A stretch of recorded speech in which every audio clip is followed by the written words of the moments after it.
না দেখেন, এই জামাতের দিক থেকে বা এনসিপির দিক থেকে যে আসনগুলো, ধরেন 10% আসনের কথা বলছে, যে 30 আসনের কথা বলা হচ্ছে, যে আসনগুলোকে তারা বলছে এখানে কারচুপি হয়েছে, আর বাকি সারা দেশের নির্বাচন নিয়ে তাদের মোটা দাগে তারা অভিযোগ করছে না, কারণ কিছু কিছু ছোটখাটো কারচুপি হয়েছে বা ছোটখাটো অনিয়ম হয়েছে, সেগুলোকে তারা ইগনোর করে অ্যাকসেপ্ট করছেন।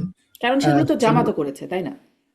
জামাত করেছে, সেগুলো জামাত করবে কেন? জামাত তো আর সব নির্বাচন পরিচালনা করছে না, বা জামাত করেছে এরকম কোনো প্রমাণ, কোনো অভিযোগও বিএনপি করে নাই, সো এটার বলার কোনো করেছে তো, এ ধরেন নাই। বিরাট পরিমাণ টাকা নিয়ে 74 লাখ টাকা নিয়ে যখন ধরা না, পড়ে তখন টাকার খেলার অভিযোগ জানিয়ে টাকা এসেছে বিএনপি। না, টাকা নিয়ে বিএনপির লোকেরাও ধরা পড়েছে, জামাতের লোকেরাও ধরা পড়েছে, এবং টাকা কারো সাথে থাকা ইটসেলফ কোনো অপরাধ না। সো এইটা নিয়ে মিডিয়া ট্রায়াল করা হয়েছে পার্টিকুলারলি জামাতকে ইয়ে করে ভিলেন হিসেবে দেখানোর কিন্তু জন্য। টাকার ব্যাখ্যাটা ভালো মতো স্পষ্ট করতে পারেন নাই তো যে কোথা জঘন্য থেকে। কাজ হয়েছে, কারো কাছে টাকা থাকতে পারে। একজনের ফরিদপুরে কি হয়েছে, যে কারো বাসায় গিয়ে তার 7,55,000 না কত টাকা, 15,000 তার বাসা থেকে টাকা উদ্ধার করে তার 2 বছরের জেলও দিয়ে দিয়েছে। এই যে হুম। প্রশাসনের মধ্যে একটা গ্রুপ জামাতের বিরুদ্ধে কাজ করেছে, এটা তো স্পষ্ট। তারপরে জামাত এগুলোকে ইগনোর করছে, কারণ টাকা নিয়ে কারোর সাথে টাকা থাকাটা কোনো সমস্যা না, এটা ইনফ্যাক্ট লিগালিও লিগালিও তো শেষ পর্যন্ত তাকে ছেড়ে দেওয়া হয়েছে।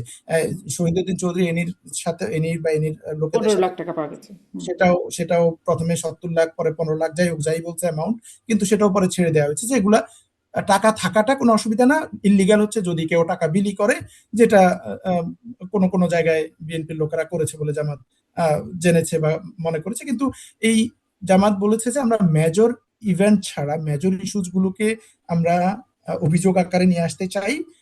ছোটখাটো মাইনর ইস্যু যেগুলো সারা দেশে করেছে, কিছু বিশৃঙ্খলা, কিছু হামলা টামলা হয়েছে, অনিয়ম হয়েছে, সেগুলো ধরে পড়ে থেকে পুরো নির্বাচনকে নিয়ে, হুম। পুরো গণতান্ত্রিক যাত্রা বিরুদ্ধে তারা অবস্থান নিতে চায় না, কারণ তারা এই ডেমোক্রেসির জন্য গত 17 বছর লড়াই করেছে, এবং এবারে একটা তুলনামূলক ভালো নির্বাচন হয়েছে, সহিংসতা ছাড়া, মেজর কোনো সহিংসতা ছাড়া, মেজর কোনো অনিয়মের অভিযোগ ছাড়া।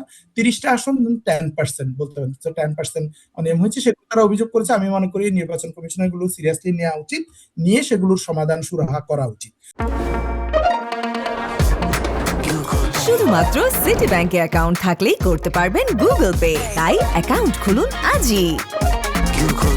এবং আমি এটাও মনে করি, একই সাথে আমি জামাতকে বা এনসিপি কেও বলতে চাই যে এইটা তারা আইনানুগভাবে সমাধান করুক, নির্বাচন কমিশনের সাথে বা কোর্টের সাথে সমাধান করুক, কিন্তু এটাকে ধরে থেকে যেন, যে আমি একদম কোনো ধরনের সহযোগিতা করব না, বিরোধী দল হিসেবে আমার দায়িত্ব পালন করব না, আমি সংসদে যাব না, বা আমি বয়কট করলাম, বা আমি সরকারি দলের সাথে এটাকে কেন্দ্র করে আগের মতো যেটা হতো, যে বয়কট করা, সহযোগিতা না করা, নিজের দায়িত্ব পালন না করা, সেরকম কিছু করাটাও আমি মনে করি সমীচীন হবে না। তারা তাদের হুম। দায়িত্ব পালন করবে, যেটা লিগাল ইস্যুজ আছে বা অভিযোগ আছে, সেগুলো বাস্তব মানে কোর্টের মাধ্যমে বা নির্বাচন কমিশনের মাধ্যমে সমাধান করুক। আমি আমি আচ্ছা। এটা চাই। আর এই গণভোটের গরমিল বিষয়ে বলবেন ও, কিছু? গণভোটের গরমিলের কথা আপনি বলছিলেন, হ্যাঁ, এই নিউজগুলো আমিও দেখেছি, বিশেষ করে যে 244% নিউজ, এগুলো নির্বাচন কমিশনের নিঃসন্দেহে তদন্ত করা উচিত, কারা এগুলো করেছে, কেন করেছে, নির্বাচন কমিশন নিজেরাই করেছে কিনা, নাকি অন্য কেউ করেছে অতি উৎসাহী হয়ে, অথবা এখানে কারা দায়ী, নাকি গভর্নমেন্টের কোনো একটা অংশ করেছে। নিঃসন্দেহে এটা নিয়ে তদন্ত হওয়া উচিত, যেন এটা প্রশ্নবিদ্ধ না হয়। নির্বাচনে সাধারণত হ্যাঁ ভোট জেতারই কথা, কারণ হুম। বিএনপি, জামাত এবং এনসিপি হ্যাঁ ভোটের পক্ষে ক্যাম্পেইন করছেই, তো তাদের ভোটাররা সবাই হ্যাঁ ভোটে দিবে। বিএনপি শুরুর দিকে কেউ কেউ না ভোট বলেছিল, কিন্তু শেষের দিকে এসে জনাব তারেক রহমান সাহেব সহ হ্যাঁ ভোটের পক্ষে ক্যাম্পেইন করেছেন, সেটা একটা সোশ্যাল প্রেশারের মধ্যে পড়ে হোক বা যেভাবেই হোক, ওনারা বলতে বাধ্য হয়েছেন শেষ পর্যন্ত। সো ওনাদেরও তৃণমূলের মেসেজ দুরকম গিয়েছে, তো আমি মনে করি বিএনপির ভোটটা হয়তো হাফ হাফ, হায়ের দিকে নায়ের দিকে গেছে। তো সেটা থেকে ধরেন অ্যারাউন্ড 30% না ভোট এসেছে, হুম। সেটা মেক এই সেন্স মেক করে, দ্যাটস ওকে।